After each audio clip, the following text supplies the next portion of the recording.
Are you a top slime? Top shotta, even. Top You're just making stuff up.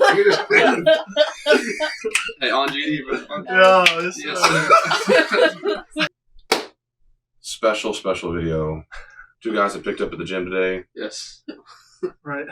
My son Hayden, who plays for the Chicago Bulls right now. And Just signed. his loser friend Yeah, I got nothing going for me. plays for the Wheaton Thunder. I'm Wit. That's right. Yeah. I'm Whit. And we're going to talk about some things about college. So obviously, obviously my son is a Christian because we've had you on the show before. Whit is a Christian as well. Whit is a Presbyterian. So, but it's good perspective. I thought, obviously, a Presbyterian background. I'm not a Presbyterian background, but also I'm not at college these days.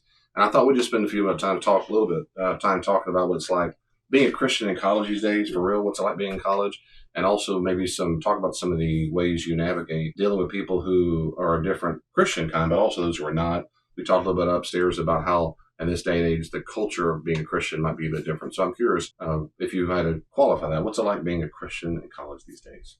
Well, I think that we definitely have a unique perspective because we're at Wheaton College, which is, I'd say one of the more Christian-based colleges in America. So it's definitely not the same experience that everybody has. But I will say it's very interesting to... Like your Taylor Swift cup. Yeah, that's very cute. That's good, very cute. It's very interesting to leave your parents for the first time and have to live your faith out on your own. I think for 18 years, living out your faith kind of in view of your parents is different than the first couple of years of figuring out how to look for a good church, what you want in a church, not just what your parents wanted in the church that you go to. I think you see a lot of differences between like what your parents have always taught you and kind of how you feel about things. Not that your feelings are always right, but you definitely start to feel pulls towards one thing or another that maybe you didn't experience at all when you were growing up. I want to interject there because that's a really good point. What was it like for y'all to do that, to go? I remember a little bit, my experience was different because my mom and I moved to college together. We lived in an apartment off campus. But for y'all particularly going to a spot where there's no mom or dad, like you just said, say more about that. That's still intriguing to me. Yeah. Not having your parents around, obviously, we're always one phone call away nowadays, which can be really helpful. But also, I feel like can be coddling sometimes. But like, it is really helpful to be able to talk to them still. But you really are living on your own and having to figure out what does it look like to live out a Christian life on your own. And without parents kind of informing you like, oh, well, that's kind of a gray area, you're kind of pushing it there, or even putting up strict boundaries on hypothetically. You. Yeah. That never happened to you. That never happened to me. No, I was never in trouble as a kid. But like, having parents put up walls and saying like, you're not going out at 1 a.m. tonight with your friends to McDonald's. And then going to college and it's like every other night your friends are asking, do you want to go get ice cream right now? 1 in the morning. Yes. And like the things that can lead to as well. Just the freedom is you go from living in a house, at least for me, I went from living in a house with 5 kids, with parents who really cared, were really hands-on with our parenting. Very open and very allowing of us to have freedom, but still with parents and a lot of other responsibilities, to literally being, living on my own with my own car, and basically free reign of a college campus in a small college town, and a lot of young friends who are experiencing the same thing, So it's just a very drastic change from the beginning, or from the end of your high school time to the beginning of your college career. Yeah. Just learning, like I said, how to live on your own. I think. Did it feel like? Just love you. My arm's tired, so I'm resting it. Did it feel like you lost a lot of accountability? Your parents aren't there. I think initially it did. I think that can be like. I think that can be something that is really easy to struggle with. Fortunately for me, like I found a really good church. Also on the football team. So I immediately had 115 guys who were going through the exact same thing as me. But I think that's a very real possibility for people who are not necessarily entering into a community like I was. I was fortunate enough to enter into that community. Yeah. But if you're not like absolutely immediately, like the 2 people who hold you the most accountable growing up are just gone. And like not everybody is going to be aware of the fact that they need that. They're not going to be able to seek that out, which is what really needs to be done. hopefully you'll go to a church and you'll attend a church that will seek you out for accountability, but that's not always going to happen, You can reject it. You can say, I don't want to do all that Exactly. stuff. What about you, son? Thank you. We'll come back. Yeah, I mean, the same scenario. I didn't come in with the football team. Watch everything you're going to say. You'll be perfect. Yes. I just basically prayed all day. That's all I did. Coming in for me, that was a little different because obviously my family wasn't there. Same thing. Of course, it's a phone call away, so that's different. I didn't have the football team, so the few guys I hung out with, we were close, but we weren't super open with each other. So me and Whit became good friends towards the end of my freshman year, and we were able to be much more accountable, especially this year, a lot more. And so that's been very helpful. And I think it's good to have 115 guys, but at the same time, if you have 115 guys that don't really care about you, or it's more like just an acquaintance kind of basis, it's not worthless, but I mean, it's close to it. So I'm not saying that's what scenario. Wow. I'm just saying They that. get along really well. Yeah. Very, very, very. Let's just. So for you, though, you didn't have the same, you weren't as open at first. At first, yeah. So it took a while, but eventually I got some good guys I was able to open up with. And so that accountability has been great. And so I've been still kind of church hopping. So I haven't found it's hard to beat you, having grown up with you my entire life preaching, whatever. That's it's hard. true. Different style and stuff. So it's been weird. Yes. So I guess that's basically all. What was it like for you when it came to the transition between? It was a little weird. I felt it was a pretty smooth process because it wasn't just like we were thrown into college. We had a thing called Passage, which was basically kind of like an orientation. So we were able to meet other people. So that's how what was in my Passage group. So that's how I meant. Right, I know you met people. I meant we're talking about going from living out Christianity. I think on the one hand, it's a lot easier because you're constantly surrounded by it all the time. So but I mean, people still seek it out. So there are people who, of course, like any college, who do stuff that is very Christian-like, or going out to Chicago to do who knows what every weekend. And yes, and so there's that, of course. But I never really did that. I was just hanging out with people and staying on campus. And so in that sense, I didn't feel much of a change at all. It really just felt like more. It shifted focus from y'all being kind of the head, not the head, but like biggest influences into the college. So it didn't put all my faith or trust in it, I guess. So who would you say like your biggest influences were when you got to college? Oh man, I don't know. That was a influence. I mean, probably the guys I hung out with, I guess. But I didn't really have anyone. I didn't change that much. I don't think I changed that much as a person. Hopefully for the better as I matured more. But in terms of no, really, I mean that in a good way. I mean, growing as a Christian, I don't think I've. It depends about the people you hang out with. So if you hang out with people who don't really care, read their Bible, and call themselves Christian, surface level, and then they don't do anything about it, and they act like every other pagan or ever, there's not really that much of a difference. But when you hang out with people like he was a strong Christian, it does help a lot because you actually can. He is. Yeah. I know. Shocking. You don't meet a lot of Presbyterians who are strong Christians. But actually read their Bible and so how much did your I call them Christian discipleship habits, how much did they change when you went to college? If they did. Well, I've never really been great about reading my Bible, as you know, Correct. Unfortunately. So that part, it wasn't the best because now I just had more excuses to fill up time. Because before you'd be there and be like, hey, have you read your Bible? Now it's more like, what's up? Go get ice cream at 1 a.m. or it's doing stuff throughout the day in the morning. I was going to Dad, but McDonald's was calling at 1 a.m. Well, if you want that was my devotional time, Dad, 1:30. Right. Well, if you want to sleep in or something, I mean, you definitely can. And so I did that for a while until I snapped out of it. But, sleep in super late and then get up, go to class, and then work or whatever, and then do whatever I wanted. So that kind of became secondary to doing stuff. So in that sense, it changed for me. I don't know. For me personally, it was interesting. It kind of it got easier in some ways and harder in others. Because I was on the football team and doing full-time classes, like, it felt very structured, my day. And so it felt like I was able to carve out, like, okay, every morning I wake up at 7 before my 8 a.m. class. I have an hour to shower and to read my Bible, and then I get breakfast after my 8 a.m. class. So it was like, okay, like, wow, I've actually have a regimented day. I felt very, like, organized and structured. The dangerous part is when you're doing things like staying up late at night, or a spontaneous, like, hangout happens and you just decide, I'm staying up till 1 a.m. tonight. And then your 7 a.m. alarm goes off and you go, I could just sleep for another hour. And then once you do that once, it's just really easy to form that habit of, like, you just kind of it gets easier and easier to move past that every morning, to hit snooze on that alarm every morning and eventually to just shut it off. And then you have to really work back at digging out that time in your schedule, because you begin to build habits of, oh, well, instead of going to bed at 11 every night, now I can go to bed at 12 every night. And it gets really easy to incrementally like carve that time back out and replace that time with like idols, like even sleep or like going out to have fun with your friends, when like, I mean, those things are all good things, but they can certainly become idols in college when you have the availability, or when they're so like readily available to you, you know? And I think the structure, which you use the word, but that kind of order and structure is so important for discipleship. Even when you get out, of course, that's one thing I think college can be fantastic, is if you can't do it then, you probably will never do it, because life doesn't get slower. Unless you want to live as a hermit and don't get married, don't have a career, don't whatever. Without that structure, it's not going to happen. Now, you said they could be idols. What does that mean? If you went to the Holy Land today, they have tour guides who go around and point out various aspects of the topography and geography and say that's important because, that part is important because.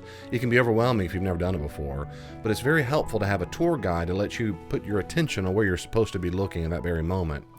Well, I wrote this book, Rediscover Jesus, to do something very similarly. There's so much out there about Jesus in the New Testament. I wanted to cut through all that and put something accessible in your hands that would help you focus your attention directly on the main things Jesus taught in historical context, and with some real practical tips on how to apply it to today in the modern world. Whether you're a skeptic or whether you're a devout follower of Jesus already, I think Rediscover Jesus will be a fantastic text for you individually, or for small groups, or perhaps for large groups like your entire church. I think you're going to find this very helpful. Go to Amazon.com to get it on Kindle or paperback, or there's an audiobook where I read it myself. If you want bulk orders, let me know. I'll give you a special discount. God bless you, and I hope you're going to enjoy and learn from Rediscover Jesus. Get yours today. Well, I think when I refer to them as idols, like, it's like almost anything in your life can be an idol. Like, anything in excess is wrong or sinful. But like, Can I pray too much? Can you pray? Okay, that's a great point. No, great point. I don't think you can pray too much. I don't think so. So maybe I shouldn't say anything. Most things in excess are wrong and or sinful. And so, like, when you are neglecting things that are important and our responsibilities in order to do things like hang out with friends, which on its own is not something that's wrong, when those become the most important things in your life, that's when they move into the position of an idol. And I definitely, it's weird because you don't always think of those things as idols. But when, and like, my parents would never really have let me put those in on a pedestal in my life. But when, like I said, when those are so readily available to me without the accountability of somebody, because like in college, if somebody came up to you and was like, man, you're spending too much time with your friends, like, it's affecting your spiritual, like, it's really hard to have a peer tell you that and you take it seriously, because college is like one of the first times in your life when peer accountability becomes like a really big deal, because you always have your parents as your accountability. That's why I was asking him like about his influences, because that kind of reminded me of like the idea that your parents are your biggest influences for many people, or teachers or something like that. But when you get to college, like, all of a sudden the people you spend the most time with are your peers. And so learning to respect your peers and to be able to take criticism and take accountability from them was definitely a change for me, I think, as I went to college. What would y'all encourage people to do who are going to school, college, to be able to maintain your boundaries when it comes to being a disciple of Jesus? What would you do? I'm going to presume you have. I know you're both still Christians. So I'm saying, what would you do when you have peer pressure? And I think peer pressure is a real thing.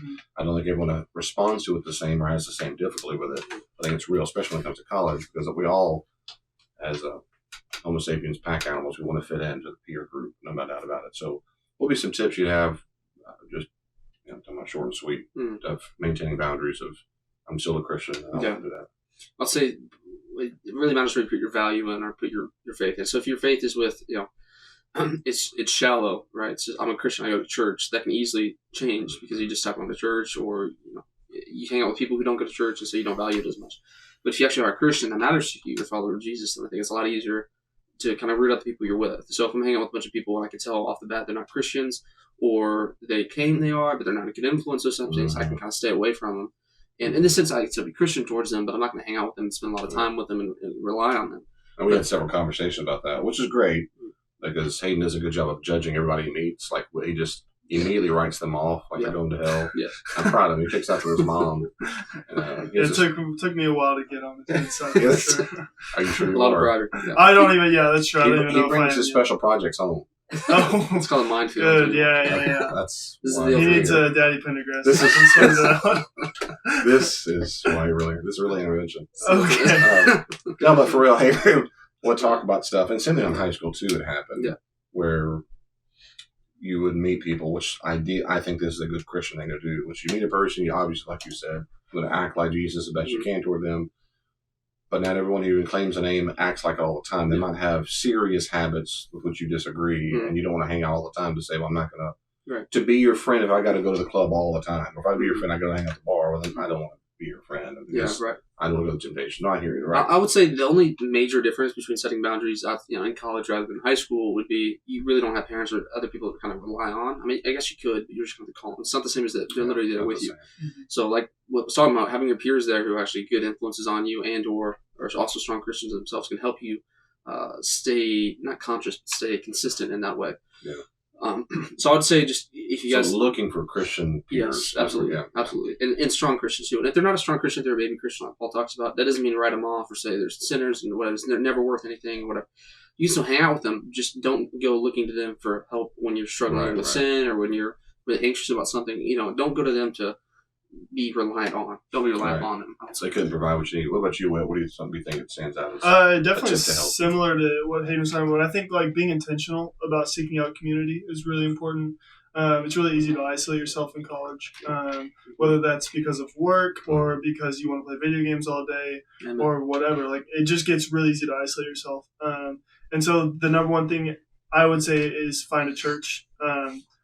Having a church has been for me the most important thing because out of that has grown like discipleship opportunities. Like I have a pastor who checks up on me every single week and gets lunch with me at least once a semester. Like there are community group opportunities, Bible study opportunities.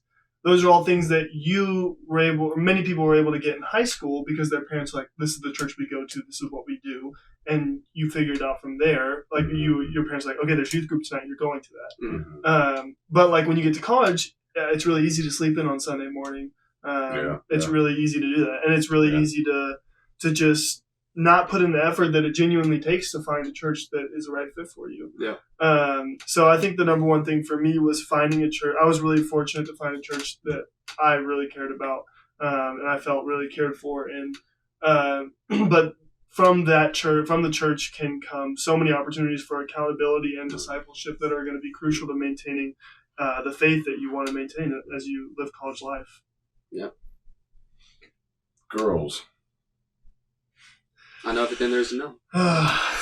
Okay. How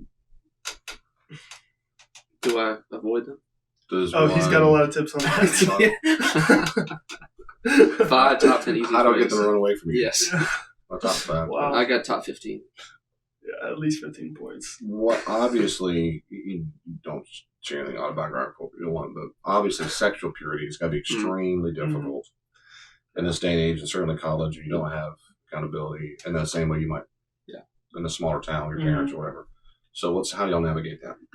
I would say for me, being at a Christian college has been tremendously helpful because it's not the same influence as going to like a state school or something, or not even a state school where sex. I was just reading a book about it a few days ago or yesterday called The Porn Generation by Ben Shapiro, and he's talking about that in college campuses. Tell me again slower so they hear that. It's called The Porn Generation by Ben Shapiro, and I know he's all the conservative, blah, blah, blah, but if you're don't support politics, at least read his book. It's a good book.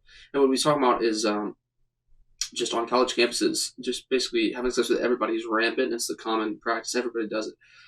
And so going to a campus where that explicitly, said, let's not do that. We're Christians. That matters. And there's certain rules. Like you can't have certain like girls on your floor if you're living in like the rooms or whatever, the halls and whatnot. At certain times, only in certain periods, you have to leave your door open. Stuff like that is just really easy to kind of avoid doing sexual stuff. But of course, there's always ways around it. I mean, you can always just leave and go outside. And so in that sentence, I would say, like everything else, you got to have a good group of guys that you're accountable with. If you're a guy, be accountable with guys, girls with girls. But also, I'd say, it's harder too because you don't have parents, I guess, to rely on. So you have to rely on, once again, more of your peers. So peers are very important in church too. I would say Absolutely, that's important. But ultimately, it comes to the point of you yourself have to say, I don't want to do that. And you have to make the decision because you can go on forever and ever and say, I'm not going to do it again. I'm not going to do it again. You have to say, I'm not going to do that. And kind of put your foot in the ground and say, I'm not going to do it. And I guess draw the line in the sand, and I'm not going to cross that line. And if you do, it's not the end of the world, but you're going to try everything in your power not to do that. So if you're going to a situation where you feel like you're about to, just remove yourself from the situation, call somebody, or, do anything in your power just to get out of that situation, I would say. Yeah, I think that's a great point. Like, temptation is definitely rampant on college campuses. And especially today with like how much access we have to the internet and how much is thrown in your face. I'm not going to speak to girls because I'm a guy, but especially I know for guys, like that is constantly present, whether it's through social media or just like the way you talk with your buddies, things like that. And so like the most important thing is really cutting temptation off of the past. Like Hayden was talking about, like if you are headed back to your room after your class and you know there's going to be nobody in your room, like just don't go to your room. Like you don't need that time alone, because that is, especially when you're alone in your room, like that is just a time where temptation will eat you alive, frankly. And it's the same way with girls. Like I actually have a girlfriend. This is not a diss on Hayden, but he doesn't have a I actually. Right. Okay. Go ahead. Yes. But anyways, and I will be honest, like I have absolutely struggled with sexual purity. Like I have not figured this out. I'm still striving to grow in that area. But one thing that's been helpful for me is like if I know that her roommate's not going to be in, like we're just not going to hang out in her room, you know. And like as hard as that is to just put your foot in the ground and do, like it's a lot easier to do that than to be laying in bed alone with a girl and say, oh, I'm not gonna do something I shouldn't right now. Like it's so much easier to cut that off earlier than later. Yeah, true. It's like the analogy I've heard is like it's like a boulder rolling down a hill. Like it's a lot easier to stop it at the top of the hill than to wait at the bottom for it to come down and crush you.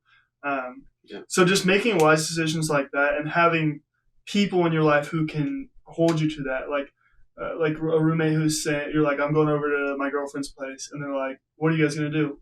Like, are you guys gonna be alone? Is there gonna be other people there? It's a lot of times it comes back to accountability, but friends who are gonna hold you to rooting temptation out early, and that is really gonna be the key to overcoming sexual sins like that. Yeah. I also to add on to that about the thing about one thing that's very different. I don't know everybody's home situation. Whoever's watching this, it might be 3 people, it might be hopefully 1 million. If that happens, I would say that college is different because in a room in a house, parents could bust in any second, siblings, dogs, animals, or people outside. In a college room, you are by yourself. People, the walls are pretty thin, I would say, where we live. But there's ways around everything. So it's going to definitely exclude you more. So that's a great point. But definitely, I just wouldn't don't put yourself in a situation where you might have the tendency to do something bad. So that's great. Yeah, and that's for the rest of your life too, right? Being aware of what the temptation is, and then trying put yourself in situations where you're not having to say no. Right. You reduce the resistance. Well, it's like we talk about, if you're an alcoholic, don't go into a bar, right? Those type of situations, just watch out for triggers and whatnot. That's not easy. When it comes to talking to people who are different, a lot of people go to college. I know I experienced this. People with whom I was friends too, but in your experience, I'm sure it probably happens to you too. You experience people who are not Christians, people who are Calvinists, not Calvinists, Methodists, whatever. What's the experience been like for you when you meet people of very different theological strands, or none above? You also have people, of course, a lot of Asian cultures and other cultures, which I think is cool, global stuff. But how do you navigate the world of dialing with people about all these distinctions? If that makes sense. A lot of people, that's the first time they've experienced. Yeah. First thing the guy does, what are you again? And what's that word? And what do you mean by that? And how do you mean? And how do you navigate that world? Yeah, I'm happy to start there. I was blessed with parents who definitely taught me a lot about, one, my own theology, but also other theologies. Okay. And so I went into college, I would say, with at least a general understanding of what I could encounter. And I would say that I haven't encountered much. Well, that's not true. I've encountered not a ton of like beliefs that I had never heard of or had no idea anything about. But that's not obviously going to be everybody's case. And so I think the most important thing to have in mind when you're approaching others is obviously gentleness and respect, but also like this person is made in the image of God no matter what they believe. And then that the most important part of your faith is that you believe that Jesus died on the cross, was resurrected for our sins, and that through him we are saved and our relationship with God is restored. Ultimately, if the other person believes that, at the end of the day, you both agree. So like I think that for me was the most important thing entering into discussions with people who believe differently was if we have that in common, like ultimately we are saved. And on Judgment Day, we will be in glory with Jesus together. So for you, gentle, respectful, and then also the content is there a core, I'll call it core, that you believe in content? Right, a core is really important because you can always come back to that. If you get off on this long tangent about one small thing and you just end up having to agree to disagree, you can always come back to like, Hayden and I are very different theologically. And we have a lot of, fun discussions. And we always end it coming back to like, but we both believe this. And that's the most important part of what we believe. On that note, before you share, I'm curious, how common is it in college to have substantive conversations about that? I'm curious. I was shocked at how uncommon it's been, especially at Wheaton, a place that I thought I was going to need to be able to articulate my faith and my theology quite frequently. I'm in my required Christian thought theology class, and like just the things that people aren't aware of, I'm often shocked by. And it's not that it doesn't in any way make me better than them, obviously. Much more superlative. Yeah. I'm not being a know-it-all right now, but I'm not. So I figured this day and age, people are just so superficial. They're so ignorant about what the Bible says, and even in a so-called Christian school, I've been surprised if you said, "Oh, we often talk about." Hayden is one of the Hayden's experience is different because I know from his perspective, and you can share this. Yeah. He's going like, "Dad." No one wanted to talk about it. No one had. He was ready to go talk too. But anyway, go ahead. Yeah, Hayden is like the only person really. My girlfriend and I have had some conversations, but I definitely haven't been on the level of what Hayden and I have talked about. And I think that's kind of what drew us to each other is that we both were pretty sincere. About just about everything, and we're very similar personality types, and so we both like to really understand the things that we believe, and that's really important to us. And so for us, at least, that was really cool that we had that connection. Yeah, that's great. So go ahead. I'll say, for me, it's the same thing where I had. I wasn't really going into it expecting a bunch of conversations. What I was expecting was people wouldn't be so shocked by the ideas they heard, and so like with say it slow before shocked by the ideas they heard. Yes, things they'd never heard before. So. I'm trying to think of a way to word it. So of course, Dad, growing up with you, we've probably had 10 billion hours of conversation about religion and theology and whatnot. So I've had a lot of experience with that, and a lot of different religions. Which our dear audience, I've tried to prepare him for that. Son, this is weird. Most people don't have people who are professor or whatever they don't have. And so when I've experienced that, I've moved around a lot as a kid, and so I've had a lot of experience with a lot of different types of people. Mm-hmm. So it's never been only a white guy who's Baptist my entire life, like several people have, just coming from that, then coming to Wheaton, like, what in the world, I can't believe you're a Presbyterian, this type of things. That's not been my experience at all. And so for some people, that's thrown them off guard because they assume these things about me. And people assume all the time, the media, and I try not to do that the best I can, so I try to ask, what do you actually believe? And that's what you taught me, of course, but people assume all the time, and so when people are nervous, they assume beliefs, and they attack those beliefs you don't hold, which of course is straw man, and you can't have a good discussion because then you're just attacking nothing, right? It doesn't matter. So in that scenario, I would say the people I've talked to with, it's probably, I can probably count on one hand how many people I talked with, and like 2 or 3 other people. And a lot of these conversations, they start well, and usually there's an assumption about what I believe. So for instance, I don't call the Bible God's word. I know. I can't. When I told Whit that, I think he about passed out. I was surprised. We had just been operating under what I thought was the assumption that we agreed on that part. He was ringing. It was just full spit take. We just got an ice cream. We were coming back, and it was like a great night. We were all hanging out, and he said, and he dropped that, and as my girlfriend and I both go, What? Well, because he started going on, he went off to the 5 main points. Oh, I was explaining Calvinism because he knew what it was, but he wanted to hear what I thought. Right. And I just thought he was really knowledgeable. I had no idea. And he starts going yeah, I am. I said, really? I said, anyway, so something like that. So simple as, and I don't call it that. I had to pull over the car. Yeah. Exactly. So I don't call it that. There's a whole video you can watch right here on the YouTube channel. You should go watch right now, or after this video, why he doesn't call it God's word. And I concur with him, and that just never calls itself in the Bible. The Bible doesn't call itself God's word. God. Also, let me start. Cut. Yes, exactly. No cuts. This is all one take. One take. You actually can go watch the video why I believe that right here. Click that little tag at the end of the video. Anyway, of course, really briefly, the Bible doesn't call itself that. And there's a few other things. But you don't do that, and people are surprised by that? Yes, they're surprised by it. And so usually, there's this one girl I was talking to about it, and she, I guess, had never encountered that ever in her life. And so she started questioning my faith and whether or not I was really Christian and these sorts of things. So when you hold views different than other people, especially when it comes to Christianity, it seems, in my experience, it very much matters the terminology you use. Of course, in any course of dialogue, but very much so in this aspect. So if you don't call it God's word or call it inspired or call it whatever word you want to use for it, that can be a very big red flag that people go, hold on a second, you don't think, and they assume all these things about you, about what your beliefs are, that aren't actually true. So in that sense, the dialogues I have had, I've had to clarify clearly, and sometimes that can be quite a struggle because people, they're so trained, everything they've ever heard, the people that disagree believe this, and I don't. Yet I still don't find what they say persuasive. That can be kind of a problem for them. So besides that, I mean, I've always enjoyed having these dialogues. I mean, you know me my entire life, so of course I've enjoyed. I used to be more argumentative all the time, but now I think I switched more just to want to have good discussions with people. So that's kind of, believe it or not, that's true. Yeah, no, believe it or not, It was worse. And it was much worse. and just jump in with what Hayden was saying, sure. Something that I learned through conversation with Hayden is I honestly was shocked. I honestly was shocked whenever I heard him say that. And I remember we had a long conversation about it, probably an hour, just sitting in the lobby of our dorm talking. yeah.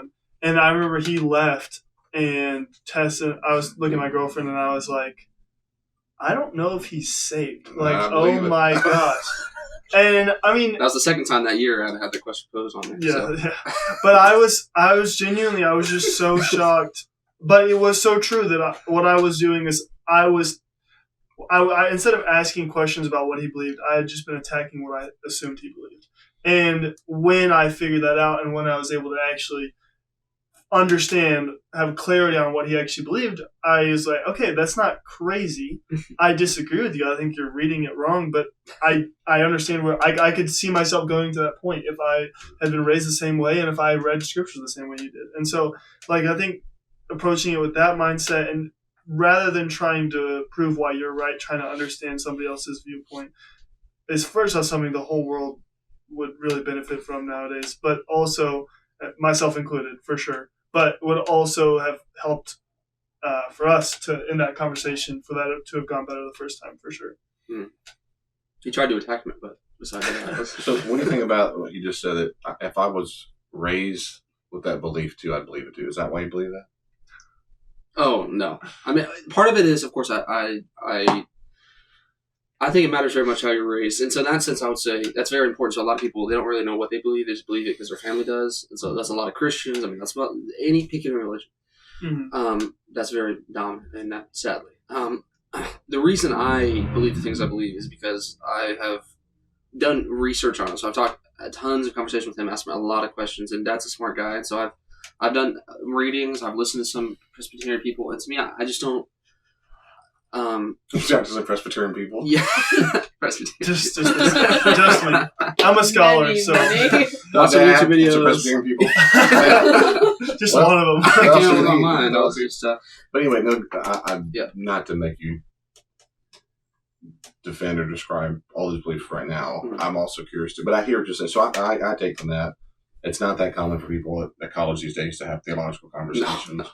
It's not that common for people to be informed about why they believe it. Well, I guess just to jump in about the first point, I would say I guess our perception when we were first coming in is that everybody was always talking about Jesus all the time, and that was going to be kind of the dialogue. Jesus. You said you expected that, or it happened? It was kind of the perception. I mean, that is to me. Yeah, we both I think felt that way when we got there. It was like, okay, like yes, it's all Jesus. That's all good. But that's what we all have in common. Like, let's take the step beyond. Like, if we were trying to evangelize, yes, Jesus. But when we were trying to grow in our faith, like, how do we build on that? And it just felt like we weren't taking that next step. Most people were like, you talk about Jesus, and they talk about a little bit, I'm a Christian, and then that's it. I mean, it doesn't go any deeper. Because people, I mean, it's like religion and politics are the two no-nos in American society. And so as soon as you talk about it, they're going to shut down. Especially if you have something like mine that they haven't heard before. It's immediately like, whoa, like going off the deep end. I went to a predominantly Christian university, much like Wheaton, in North Carolina, Gardner Webb University. And most people didn't. There were a lot of Christians there, I think. Yeah. People certainly spoke, and I think act like it. But there was a lot of discussion about it. It's almost just like a normal college, just absent without the cussing and stuff in public. So it's some of the I don't remember a lot of people. There were some. You could find it right. There were pockets of the athletes. There were worse. You had people, and Elaine was the same. She knew people. You had people who slept around a lot. I had buddies. Some I had kind of close buddies. But in general, you didn't have much language, not much that kind of stuff. In general, there was a little more social pressure, cultural pressure. Even if you didn't believe in it, you'd be an outlier if you had admitted it. You might say, or if you cussed in public. Yeah, but even then, it's not the same as having a theological discussion. Right. I mean, even to a degree like that, maybe it's not. Maybe it's just the people I hang out with. I don't know about you. About people, maybe on the football team is different, but I haven't run into that as much. But I mean, there was an app. What was that app called? Fizz. There's an app called Fizz that came out. Where it was literally, it was just kind of like a Twitter, Reddit thing that was only Wheaton specific. So I never went on it. So I guess it was totally anonymous. Not totally. Pretty much anonymous. They told you it was anonymous and then linked your school email, so they could always figure out who was posting what. I mean, people were pretty silly to start posting the things they did when they literally typed in their own email. And then we're like, oh, it's anonymous though, right? But you definitely saw they call it the Thunderground. It's pretty sick.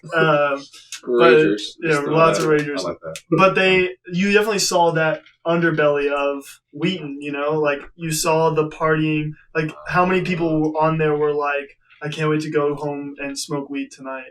And I remember being shocked because I had never seen that outwardly. I mean, I smelled weed or like saw some brought bottles behind the football field or something, but like you just didn't experience that. But then you had, I mean, that's all the app was basically trash talking somebody or talking about how they drink or smoke weed or are going to go have sex or whatever. Like, and I didn't know about it until a while ago. So I designed it, so I know a lot about it. So like the underbelly scent of Wheaton. Wow. Like the 5 people there who were. I mean, obviously, I honestly think it was a really loud minority who act and talk, because I mean, if you're going on to an app like that, you're not going on there to post positivity and spread good things. You're going on to share things that you think people are going to find funny or kind of like rebelling against the machine. Strokes the ego. Yeah, for sure. Well, anything else as we wrap up here? And in particular, if there was, say, one thing, and maybe there is nothing, really, but one thing you wish you'd known better or been prepared for before you went to college? Answer for Hayden is 0. Yeah. No. Not really. Is there anything else? And maybe not something you were taught, but maybe you were prepared for better, or you weren't ready for this. You wish you'd have been. I would say, at least personally for me, I had a harder time when I grew up. I always kind of took the role when I was talking to people because I knew more, because I was just around it a lot more about theology and stuff, or when people struggle with stuff. I was always kind of like a supportive role. And so if I ever struggled with something, I was very rarely opening up with people. So like I would talk to my parents about it, and that was about it. And so I would say for me, I would absolutely have probably avoided him, but just talk to more people. No, that's right. But open up with people more earlier on and stuff, and not have waited as long to be like that, and try to be more intentional about. So earlier on, you would have sought support. Absolutely, yeah, than you for would sure. Yeah, especially Christian support too. Good Christian guys. I would be absolutely. That's what I would have done.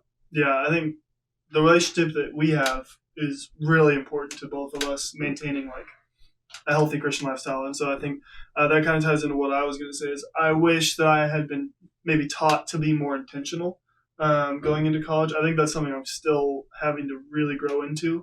is intentionality with friends, with my girlfriend, Mhm. with teachers or professors, with everybody.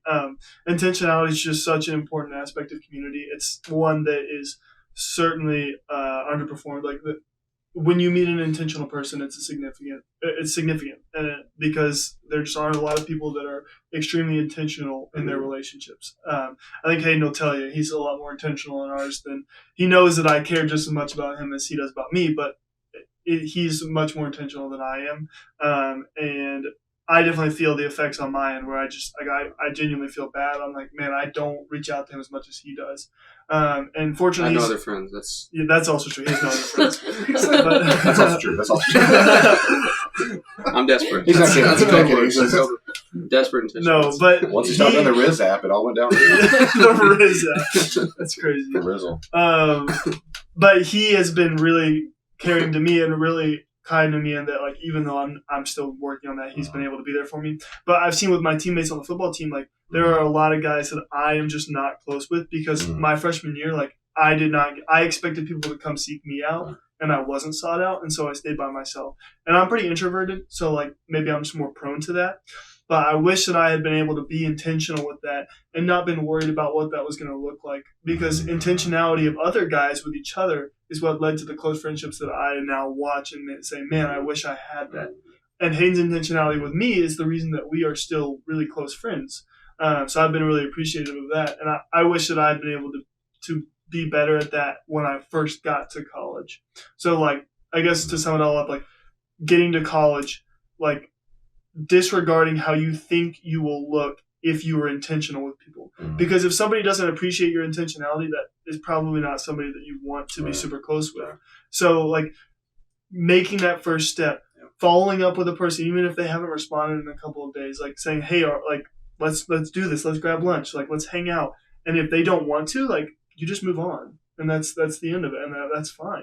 But that's something I wish I had started freshman year with, because it's been detrimental to me even now as those early relationships formed. The trajectories for those are much higher than a relationship started sophomore, junior year. Not that those are not valuable, but they're different than the ones that were began in the beginning. You know. Well, that's a great point. These are really good points, and all the points you're making in the comments about, I mean, dialogue with people and intentionality and boundaries, all that's rushed into life. Really, I'm genuine. It's one of the great values to me of college.